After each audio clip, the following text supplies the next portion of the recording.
ಎರಡು ಬಾರಿ ನಮ್ಮ ರಾಘವೇಂದ್ರ ಅವರ ಪರವಾಗಿ ಚುನಾವಣಾ ಪ್ರಚಾರಕ್ಕೆ ಬಂದಿರತಕ್ಕಂಥದ್ದು ಇನ್ನೂ ನನಗೆ ಮನಸ್ಸಿನಿಂದ ಮಾಸಿಲ್ಲ.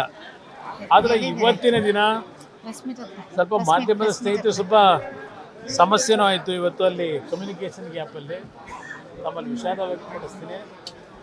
ಒಂದು, ಇವತ್ತು ನಾನು ಬಂದಿರತಕ್ಕಂಥ ಉದ್ದೇಶ ಹಲವಾರು ವರ್ಷಗಳ ಬೇಡಿಕೆ. ಮಹಾರಾಜರ ಕಾಲದಲ್ಲಿ ಪ್ರಾರಂಭ ಆದಂಥ ಕೃಷ್ಣರಾಜ ಒಡೆಯರ್ ಅವರ ಕಾಲದಲ್ಲಿ ಅವರ ಒಂದು ಮುಂದಿನ ಒಂದು ದೊಡ್ಡ ಮಟ್ಟದ ದೂರದೃಷ್ಟಿ ಏನಿತ್ತು, ಅದ್ರ ಜೊತೆಗೆ ಅವರ ಜೊತೆಯಲ್ಲಿ ಒಬ್ಬ ತಾಂತ್ರಿಕ ತಜ್ಞರಾಗಿ ರಾಜ್ಯದ ಹಲವಾರು ಅಭಿವೃದ್ಧಿಗೆ ಪೂರಕವಾದಂಥ ಒಂದು ಐತಿಹಾಸಿಕವಾದಂಥ ಕಾರ್ಯಗಳನ್ನು ಮಾಡಿರ್ತಕ್ಕಂಥ ವಿಶ್ವೇಶ್ವರಯ್ಯನವರ ಹೆಸರಿನಲ್ಲೇ ಪ್ರಾರಂಭ ಆದಂಥ ಈ ಒಂದು VISL ಕಾರ್ಖಾನೆ ಹಲವಾರು ರೀತಿಯ ಏಳು ಬೀಳುಗಳ ನಡುವೆ ಇನ್ನೂ ಸ್ವಲ್ಪ ಉಸಿರಿಟ್ಕೊಂಡಿರ್ತಕ್ಕಂಥದ್ದೇನಿದೆ. ರಾಘವೇಂದ್ರ ಅವರು ಈ ಒಂದು ಕಾರ್ಖಾನೆಯನ್ನು ಉಳಿಸಲೇಬೇಕು ಅಂತೇಳಿ ಅವರು ಲೋಕಸಭಾ ಸದಸ್ಯರಾಗಿ ಹಲವಾರು ವರ್ಷಗಳಿಂದ ಅವರ ಪ್ರಯತ್ನ ಏನಿದೆ ಅನ್ನೋದು ನನ್ನ ಗಮನದಲ್ಲಿದೆ. ನಮಗೆ ದಿವಂಗತ ಅಪ್ಪಾಜಿಗೌಡರು ಅವರು ಸಹ ಈ ವಿಷಯದಲ್ಲಿ 1900 ಅಲ್ಲಿ ಒಬ್ಬ ಕಾರ್ಮಿಕರಾಗಿ ಅಲ್ಲಿಂದ ಶಾಸಕರಾಗಿ ಆ ಕಾರ್ಖಾನೆ ಉಳಿಸಬೇಕು ಅಂತ ಹೇಳಿ 1989-90ನೇ ಇಸ್ವಿಯಿಂದ ಅವರ ನಿರಂತರವಾದಂಥ ಹೋರಾಟವು ನಾನು ಇವತ್ತು ನನ್ನ ಕಣ್ಮುಂದೆ ಇದೆ.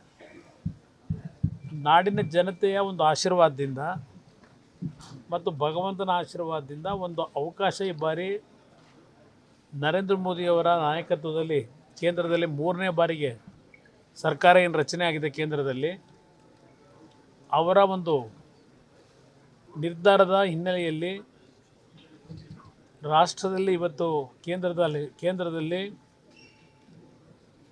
ಭಾರಿ ಕೈಗಾರಿಕಾ ಸಚಿವನಾಗಿ ಮತ್ತು ಉಕ್ಕು ಖಾತೆಯನ್ನು ನಿರ್ವಹಣೆ ಮಾಡ್ತಕ್ಕಂಥ ಸಚಿವನಾಗಿ ಕೆಲಸವನ್ನು ಮಾಡಲಿಕ್ಕೆ ಅವಕಾಶವನ್ನು ಕೊಟ್ಟಿದ್ದಾರೆ. ಇದು ಒಂದು ಕಾಕತಾಳೀಯ. ಇವತ್ತು ಭದ್ರಾವತಿಯ ಈ ಕಾರ್ಖಾನೆಯನ್ನು ಉಳಿಸಲೇಬೇಕು ಅಂತಕ್ಕಂಥದ್ದು ಎಲ್ಲರ ಒಂದು ಭಾವನೆಗಳೇನಿದೆ, ಸಂಪೂರ್ಣವಾದಂಥ ಮಾಹಿತಿಗಳನ್ನು ಪಡಿಬೇಕು ಅಂತಲೇ ನಾನು ಮತ್ತು ನಮ್ಮ ಸೇಲ್ನ ನಮ್ಮ ಸ್ಟೀಲ್ ಅಥಾರಿಟಿ ಆಫ್ ಇಂಡಿಯಾದ ಅಧ್ಯಕ್ಷರೇನಿದ್ದಾರೆ, ವ್ಯವಸ್ಥಾಪಕ ನಿರ್ದೇಶಕರು ಅಧ್ಯಕ್ಷರು ಆಗಿರ್ತಕ್ಕಂಥ ಅಮರೇಂದ್ರ ಪ್ರಕಾಶ್ ಅವರು ನಾನು ಇಬ್ಬರು ಇವತ್ತೇನು ಬಂದಿದ್ದೇವೆ, ಮಾಹಿತಿಗಳನ್ನು ಪಡೆದಿದ್ದೇವೆ. ಎಲ್ಲ ರೀತಿಯಲ್ಲಿ ನಮ್ಮ ಕಾರ್ಖಾನೆಯ ಕಾರ್ಮಿಕರಿರ್ಬೋದು, ಆಡಳಿತ ವರ್ಗ ಇರ್ಬೋದು ಮತ್ತು ಹಲವರು ಅವರವರ ಒಂದು ಅನುಭವಗಳ ಮಾಹಿತಿಗಳನ್ನು ಕೊಟ್ಟಿದ್ದಾರೆ. ಯಾವ ರೀತಿಯಲ್ಲಿ ಇದನ್ನು ಮುಂದಿನ ದಿನಗಳಲ್ಲಿ ಪುನಶ್ಚೇತನಗೊಳಿಸ್ತಕ್ಕಂಥದ್ದು ಮಾಡಲಿಕ್ಕೆ ಸಾಧ್ಯ ಅಂತಕ್ಕಂಥ ಮಾಹಿತಿಗಳನ್ನು ಪಡೆದಿದ್ದೇವೆ. ಈಗಾಗಲೇ ಕೇಂದ್ರದಲ್ಲಿ ಲೋಕಸಭೆಯ ಕಲಾಪಗಳೇನು ನಡೀತಾ ಇದೆ, ಕಲಾಪಗಳು ನಡೀತಕ್ಕಂಥ ಸಂದರ್ಭದಲ್ಲಿ ಕೆಲವು ನಿರ್ಧಾರಗಳನ್ನು ನಾನು ಸಾರ್ವಜನಿಕವಾಗಿ ಪ್ರಕಟ ಮಾಡಲಿಕ್ಕಾಗಲ್ಲ. ಅದ್ರ ಜೊತೆಗೆ ನಾನು ಈ ಒಂದು ಇಲಾಖೆಯ ಅಧಿಕಾರವನ್ನು ವಹಿಸ್ಕೊಂಡಾಗ ನಮ್ಮ ರಾಜ್ಯದವರೇ ರಾಜ್ಯಸಭಾ ಸದಸ್ಯರು, ನಮ್ಮ ಕಾಂಗ್ರೆಸ್ನ ಹಿರಿಯ ಸದಸ್ಯರು ಜಯರಾಮ್ ರಮೇಶ್ ಅವರು 5 ಪ್ರಶ್ನೆಗಳನ್ನು 5 ಕಾರ್ಖಾನೆಗಳ ವಿಷಯದಲ್ಲಿ ನನ್ನ ಮುಂದೆ ಇಟ್ಟಿದ್ದರು. ಆ ಹಿನ್ನೆಲೆಯಲ್ಲಿ ಇವತ್ತು ನಾನು ಈ ಒಂದು ಮಾಹಿತಿಗಳನ್ನು ಪಡೀಲಿಕ್ಕೇನು ಬಂದಿದ್ದೇನೆ ಶಿವಮೊಗ್ಗಕ್ಕೆ, ಭದ್ರಾವತಿಗೆ.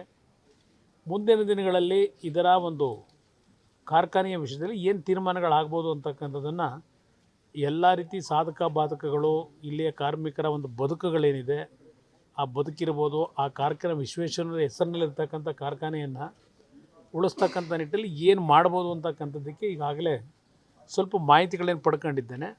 ಸದ್ಯದಲ್ಲೇ ಅದರ ಬಗ್ಗೆ ತೀರ್ಮಾನಗಳನ್ನು ಮಾಡ್ತೀನಿ.